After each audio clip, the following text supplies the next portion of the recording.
you bury all that stuff down deep, but eventually it's going to ooze up and rise to the surface. It's going to show up at the most inopportune time.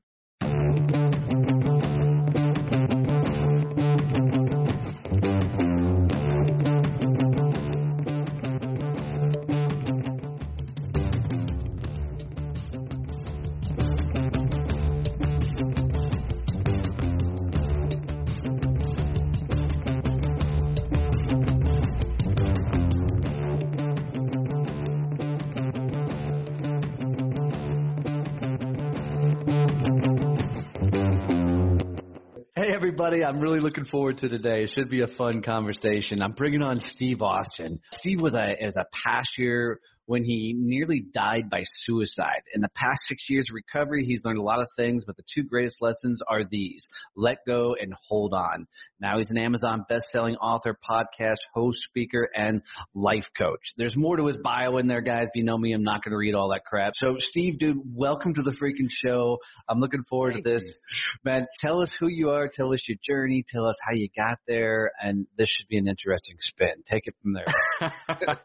People hear, oh, this guy's a former pastor, and there's all sorts of preconceived notions. Yeah, dude, I already had these things going through my head. Yeah, oh, crap. Yeah, like, oh, shit, here we go. This guy, yeah, no, I hear you.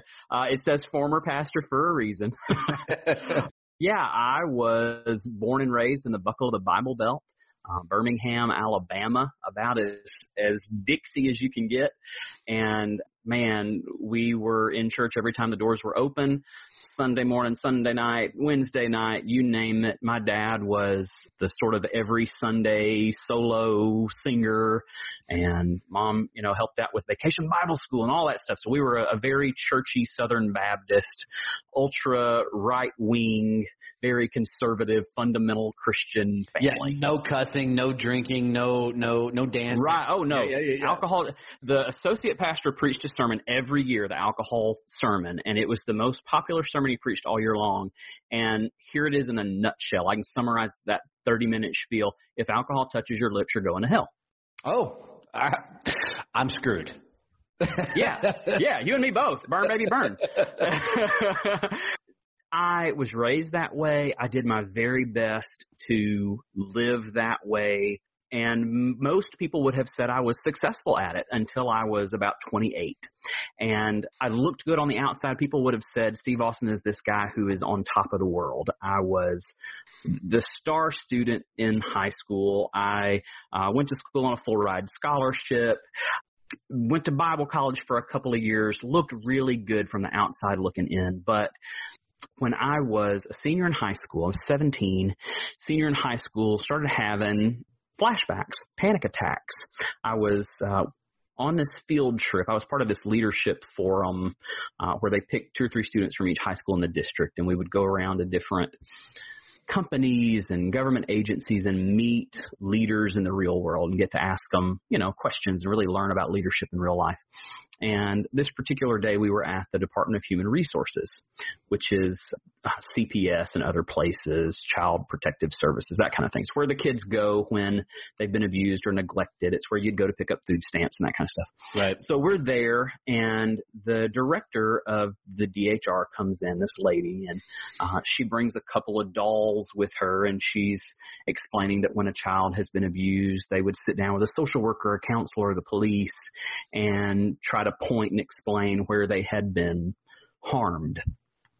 And I started having all these flashes of memory, stuff that I didn't know what was going on, but here's this little boy, and I'm hearing sounds, and I'm smelling smells, and I'm trying not to be too graphic, but I'm experiencing a whole lot. It's like I'm having a nightmare, but I'm wide awake. And I'm sitting there with my peers. I'm sitting there with chaperones and teachers and all these people that know me, again, to be this kind of golden boy. And I'm thinking, I'm having a heart attack. I've got, knot in the back of my throat turns to knot in my stomach, sweaty palms, heart racing. I'm thinking, here I am. I'm going to die. This is it. Wow. 17 years old. I'm out of here, And all I can think is I got to get the hell out of this room. I got to get away from these people. I don't know what's happening, but I'm losing it. And So I make my way out in the hallway and I just slide down this white block wall onto the floor, and I'm just sitting on the floor and I'm trying to catch my breath and I can't catch my breath. And one of the teachers follows me out and she starts sort of asking questions and trying to help me process what's going on. And she says, "Steve, it sounds like you're having a panic attack." I'd never heard of that. Didn't know what that was. Didn't have words for a flashback or PTSD or any of this stuff as a 17-year-old kid, really growing up in this very Christian bubble. And by this time, we were not Southern Baptist anymore. We were Holy Ghost filled Pentecostal charismatics, right? Oh. And yeah. That's a transition. So, the world I lived in, there wasn't talk about mental health or depression or anxiety or any of that stuff. Mental illness was equated to demon possession. And so, you go to the altar and confess that you're having thoughts of suicide or anything else. There's this team of people that's going to prep to cast out a demon. I mean, it was crazy stuff. Right. And so we sort of processed through it. She does what any good teacher would have done back in the day and says, go splash some water on your face and come back when you're ready. I got the vision of the movie Friday Night Lights with Billy Bob, right? When he's having his glass of water all over him. Got it? What a great movie. Oh, it's my wife's favorite movie. Oh, man. So I go back. I figure out kind of how to get my shit together and go back and make it home that afternoon, and I start telling my mom what's going on. And Donnie, I was a mama's boy growing up. She was my best friend, my cheerleader, number one encourager, biggest fan, always in my corner. Talk to mama about anything. And I start telling her about what's happening and the sweaty palms and the flashes of memory. And it's the first time in my life that my mom didn't make eye contact with me. And it was very obvious. And I thought, what the heck is going on? And she got pretty emotional and told me that, when you were not yet a kindergartner, I was 4 years old, that I was molested. So victim of childhood sexual abuse as a preschooler. And it was the neighbor's 17-year-old kid. And got abused in the side yard of the house one summer night. His dad was over helping my dad build a deck, and my mom had been tutoring this kid for a while after school, which is normally the case. It's usually somebody comfortable and familiar around the family. And so I'm having all these flashbacks for the first time and trying to, find out what's going on. And basically they threatened this kid within an inch of his life. They figured it out later that night at bath time. I was still little enough that, mom was giving me baths and saw red marks and started asking questions. And so I explained in 4-year-old language what happened. Threatened this kid within an inch of his life, knew his dad was a raging alcoholic, were scared what would happen to him, if the police were involved in that kind of thing. And they thought, this is little bitty Steve. He's never going to remember this. Right. And they were wrong. Right. So we talked about it that one time. Mama prayed for me, and, asked Jesus to fix it, and Jesus didn't fix it. And so the flashbacks got worse. The anxiety was just unbearable, but I'm, in this circle where if you're having anxiety, if you're full of fear, if you've got depression, then you don't have enough faith. The world I grew up in, you could be Christian or you could be crazy, but you couldn't be both. The two worlds didn't meet. Just not a lot of grace for folks who are struggling. And so I just held it in until I was 23 or 24 is the first time I went to the doctor and said, I need help. I can't handle this. I had a panic attack at work. I was working in a 911 center. Had a panic attack at work, freaked me out. Worst one I'd ever had since that 17-year-old episode.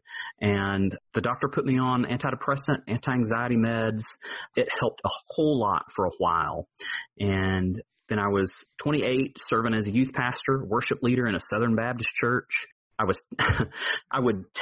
put my prescription bottles in my lunchbox, take my lunchbox into the bathroom with me, close the stall door, lock it, take out my meds, take my meds because I was scared to death of anybody knowing that I was on medication for mental illness. Because there's such a stigma. There's a stigma in general, but man, you get in Christian circles, it's awful. It's terrible.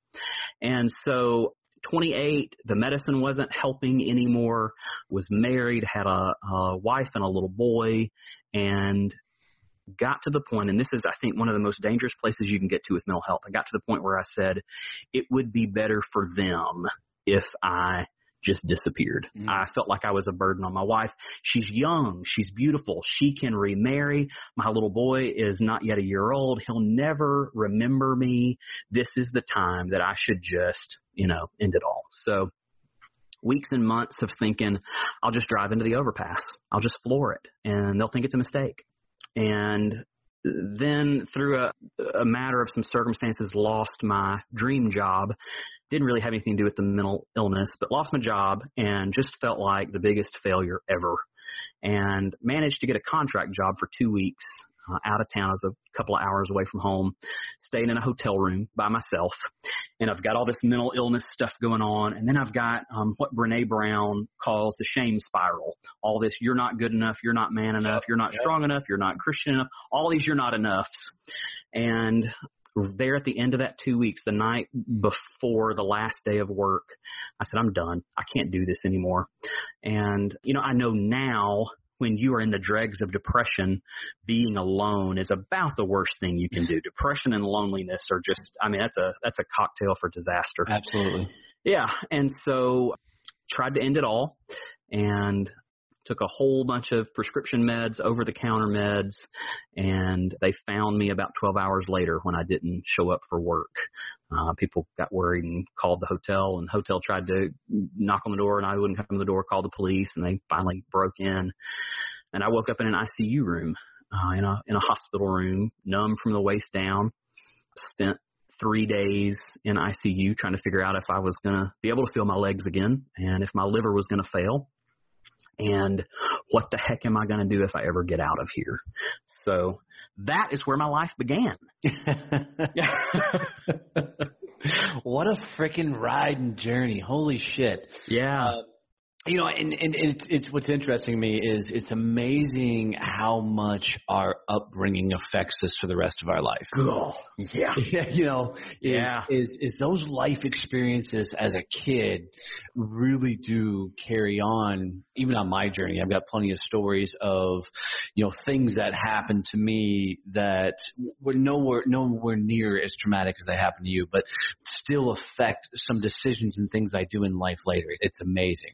Yes. So where do you go? You obviously survive. Is that the right word, right? Yeah. That's all this, right? And I like the word conquer because it just, my head rings more true.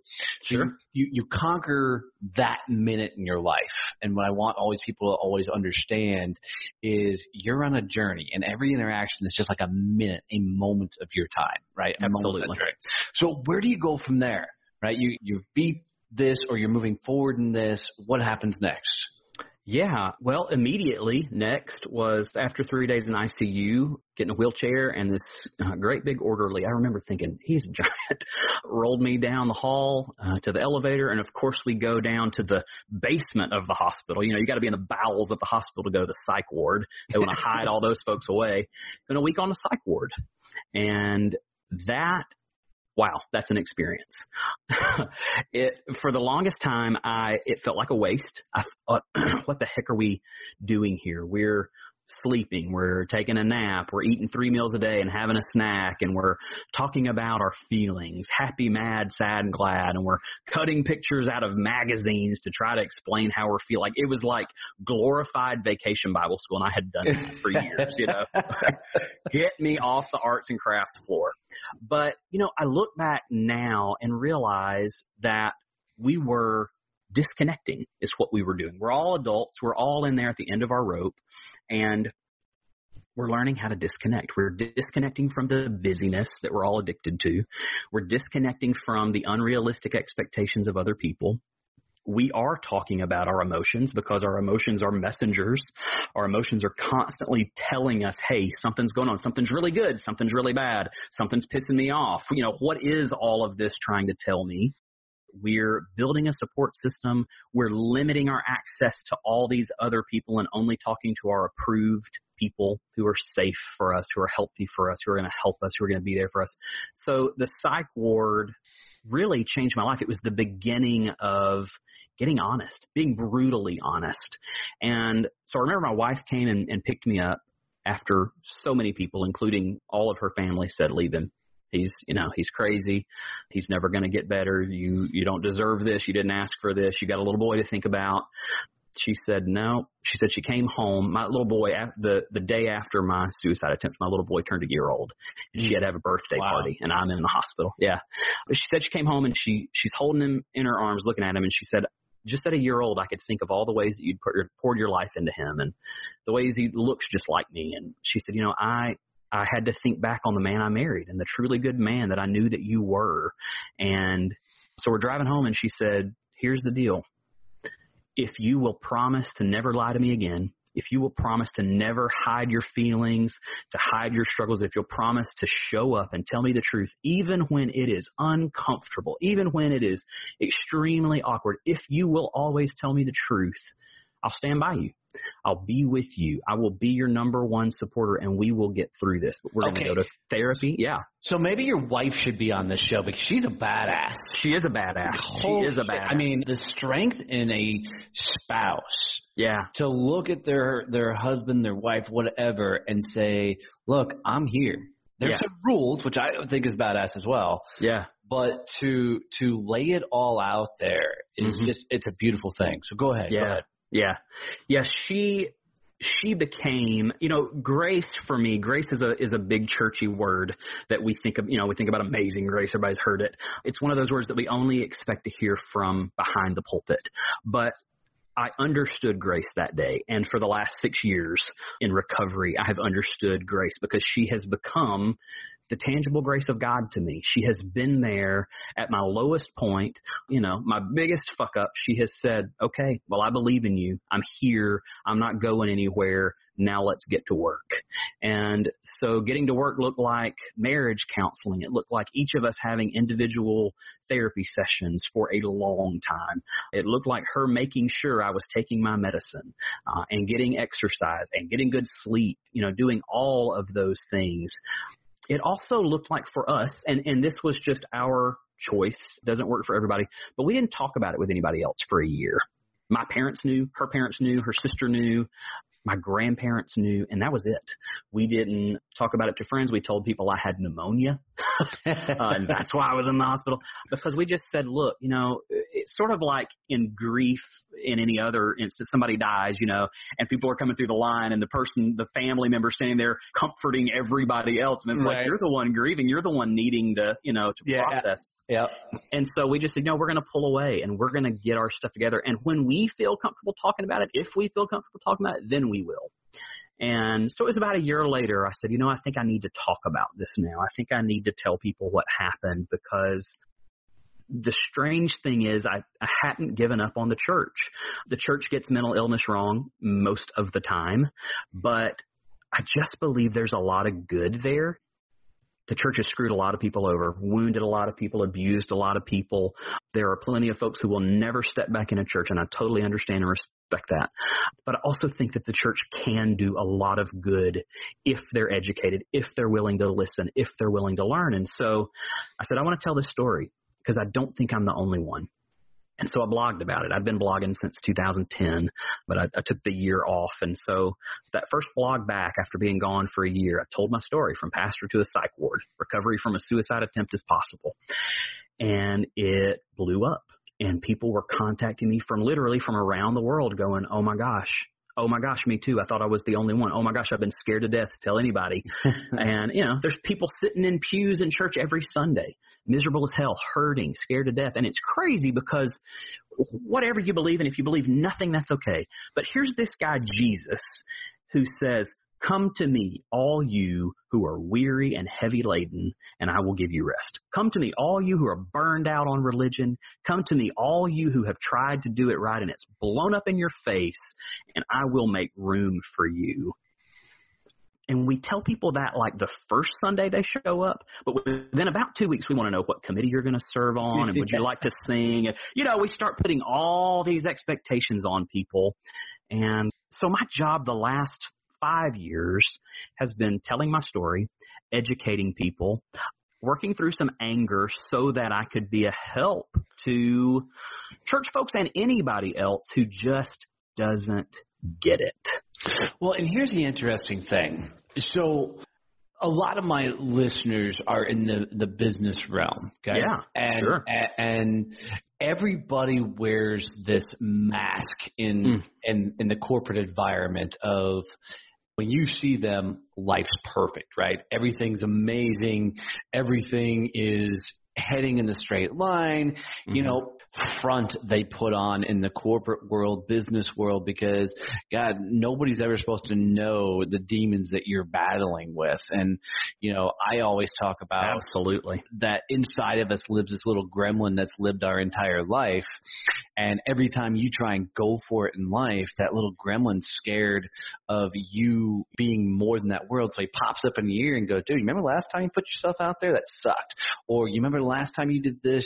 It didn't work. You're not good enough. You're not strong enough.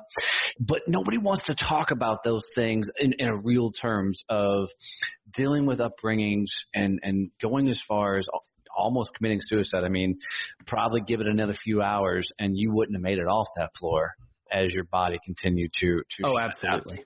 To now you're using that as a tool to inspire others to do more with their lives. And I'm curious, is part of your message that you're delivering out there, is it the message your wife said to you? Which it means is, are you telling people to live that authentic life? Don't hide behind your demons. Don't hide behind your mask. Really put yourself out there. Walk me through that a little bit. Yeah, it is. I talk about it often that either you own your story or your story owns you. Yeah, I blogged a few weeks ago about the difference in storytellers and secret keepers. There's only one difference in being a secret keeper and your secret's just eating you alive from the inside out versus being a storyteller. The difference is finding the courage to tell it. That's it. And you know, I go back to Brene Brown because I'm a huge fan. She says, shame can't survive being spoken. And that's it. And really, for me now, and it bothers. I hadn't heard that before. Say that again. Shame can't survive what? Being spoken. As soon as you put it out there, I'm feeling ashamed of this. I'm not feeling enough. As soon as you put it out there and expose it to the light, it's dead and gone. You get to start dealing with it now. But yeah, as long as you're hiding it and burying it down, you know, and here's the thing, you bury all that stuff down deep, but eventually it's gonna ooze up and rise to the surface. It's gonna show up at the most inopportune time. And you know, the other thing is this. Okay, so there's somebody listening who doesn't care a bit about this faith talk, doesn't know anything about this official mental health diagnosis. But here's what I know. You don't have to have a mental health diagnosis to have a meltdown. At one point or another, this just frantic pace of living and doing, constantly feeling like we have to be producing, it's dragged all of us to the deep end at some point. And you don't have to be depressed. You don't have to be anxious. You can be just plain exhausted from the day-to-day struggles of just trying to keep your head above water.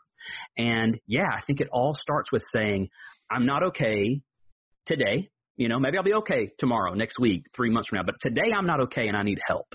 You start with that and you start telling the truth and it will change your life. Yeah. And it will save your life. Absolutely. It's such a beautiful thing is because society tells us that we can't be ourselves. Society tells us that we must fall in step and look a certain way, act a certain way, be a certain way, that we can't live an authentic life. And I love that as soon as you legitimately say, hey, this is me. Right?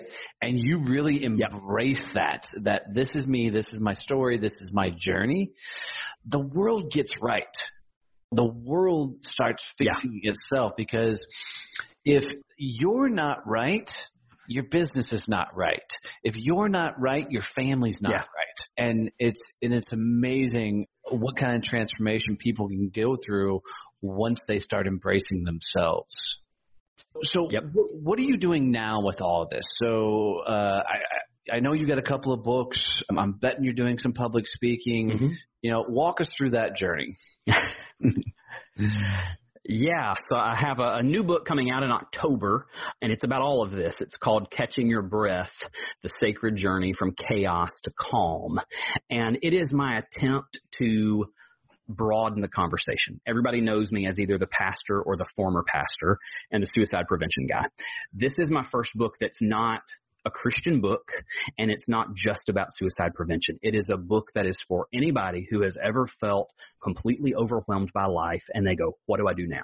So now I'm a life coach, been through training, gotten a certificate, and I'm working every day with people one-on-one, helping them get their lives back. And so this book it's my answer to that. It is, how do I even begin when I feel like I'm drowning? How do I get my head above water and keep it there, and then begin not to just tread, but to start to swim? How do I start moving forward? So that's what I'm doing. No, that's writing, speaking, life coaching, you name it. No, that's beautiful. And the first thing that ran through my head when you said you were a life coach is, holy shit, this dude actually is qualified to be a life coach. Because I think often I run across a lot of coaches. Yeah, been there. My travels, right? And you're like, dude, you can't even fix your damn stuff. Why are you doing? But no, so I love that. Yeah.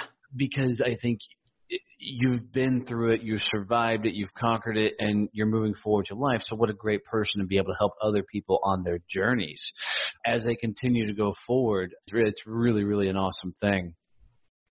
What type of people do you typically find yourself in conversations with? Are they, I don't want to stereotype them, right? But are they executives? Are they moms? Are they different walks of life, salespeople? I mean, where do you find your people that are coming to you? They are from, every walk of life imaginable. The stay-at-home mom, the school teacher, the businessman, the salesperson, all of it.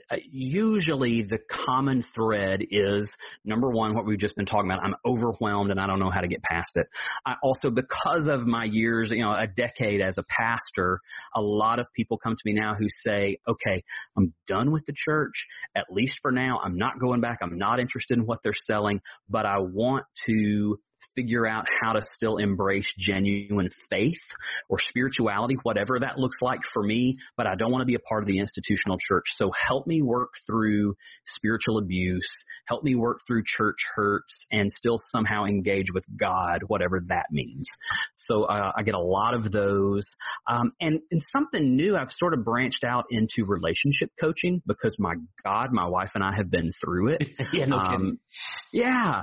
And so relationship coaching is a blast. And it's not this thing where, I grew up in this world where you go to a Christian marriage conference and it's sort of like everything else in the evangelical Christian world. Jesus is the fix. Just take this magic Jesus pill and your life is suddenly going to be better. Healthy, wealthy, wise, good, upbeat. And it's like, y'all, come on. If you want to keep Jesus at the center of your life, good for you. But there's so much more practical, common sense, hard-won wisdom from the school of hard knocks that people aren't getting told today.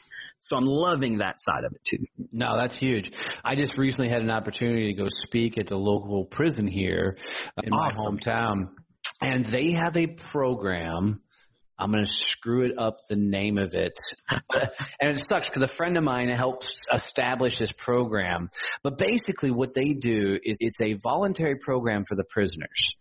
And they bring in about 22 different religions. And they pair all these people up with their religious sect, for lack of a better way of putting it.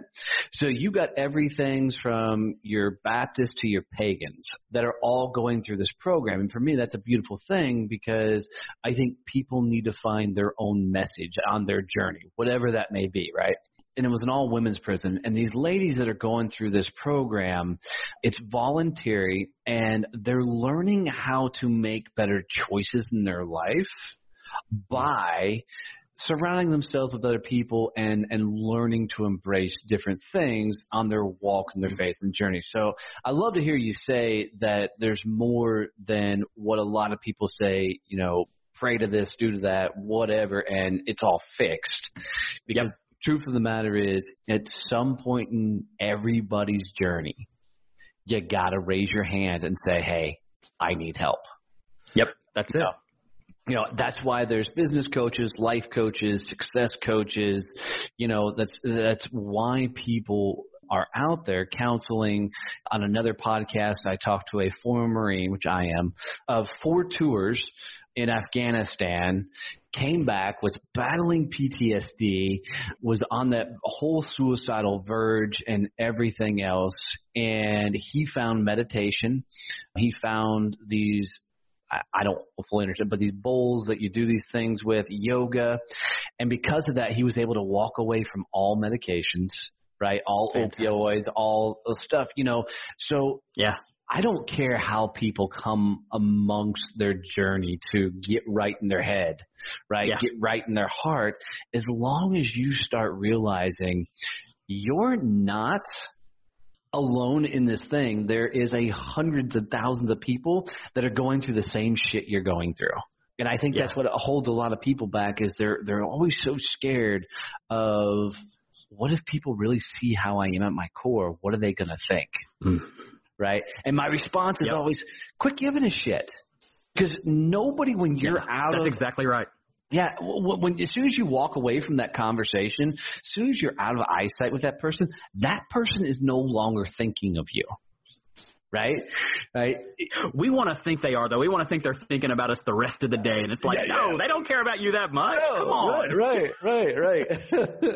Yeah. So, absolutely. Yeah. Is one of your books really called I Love Jesus, But? Is that what it's called? Yeah, I Love Jesus, but. Yep. Mm-hmm. And is that just based on the entire premise of your journey and everything you've gone through? It is really a resource. It's a tiny little book. I was co-host on a podcast for about a year called CXMH, and it is a podcast about Christianity at the intersection of mental health.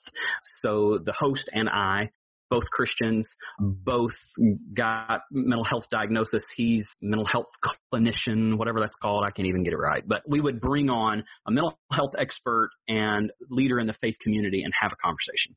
And so that book is a resource from the two of us for faith, spiritual, religious leaders who are saying, okay, obviously I'm doing this wrong, but I don't know where to start. And so it's just a collection of essays from the two of us to say, okay, well, here's where you should start. Here's a few things you should think about, Nice. So yeah, it's just sort of a guide. Very cool. And now you have a podcast as well. It's called Ask Steve Austin. Yes. Yep. Tell me about the podcast. Yeah, the tagline is a very progressive look at life and faith minus all the religious BS. So that's right up my alley. That's it. Done. The end. Right. Yeah. We talk about how our humanity is more important than our Christianity. Before you're ever anything, a Christian, a Buddhist, a Hindu, a Republican, a Democrat, a man, a woman, a father, a mother, a child, before you're any of that stuff, you're human.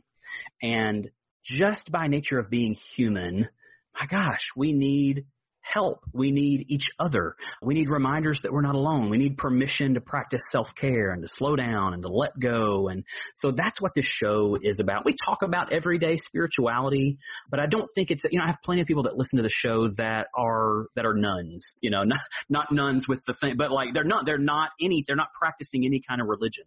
And they're very comfortable with the show because it's encouraging. It's practical. We talk about meditation and self-care and just all sorts of good stuff. So I love it. That's awesome. So a lot of people, we talked about they're scared to raise their hand, but after hearing this, there may be some people that would like to reach out to you, talk about their journey or some of the things they go through. How do people get in touch with you to maybe either get help with this or get your books or all that? How does everybody get in touch with you? Yeah, my website's the easiest way to do any and all of that. It's IamSteveAustin.com. I blog at least once a week, sometimes twice a week. So IamSteveAustin.com, you get to the blog, you get to life coaching, you can find the books, the podcast, social media. It's all there. And I'm sure this is not the first time somebody said this, but do you ever get confused with Stone Cold? Who? Stone Cold Steve Austin? I'm just kidding. Smart ass. All the freaking time. Just put two birds in the air, crack a beer, and life is good. Yeah. And then you get, from the older generation, you get the $6 million man. Yeah. Boston, from two different generations. Well, couldn't you tell your parents to be freaking original? Jeez. Oh, well, I was supposed to be Stephen with a PH from the Bible. Duh. It just didn't stick. Nice. Well, brother, I really appreciate you having on the show. I appreciate you sharing your journey with us as we go through. If you could give people one piece of advice, something that they could take with them for the rest of their journey as they continue on, what would you tell them? Yeah, thank you for having me on. What I would tell them, it's two things. I don't follow the rules, Donnie. I would tell them, hold on and let go. Hold on, because if it's the worst day of your life, it won't last forever. Hard days come, and hard days happen to all of us, but hard days don't last forever. And then let go. Let go of all the unrealistic expectations of other people. Let go of anything that doesn't feed you, that doesn't give you life, that doesn't push you forward. Let go of the pain. Let go of all the stuff and keep holding on. Those are the two things I would tell you. Hold on and let go. Beautiful, man. Thanks so much for being on the show, man, and sharing your message. So, thank you.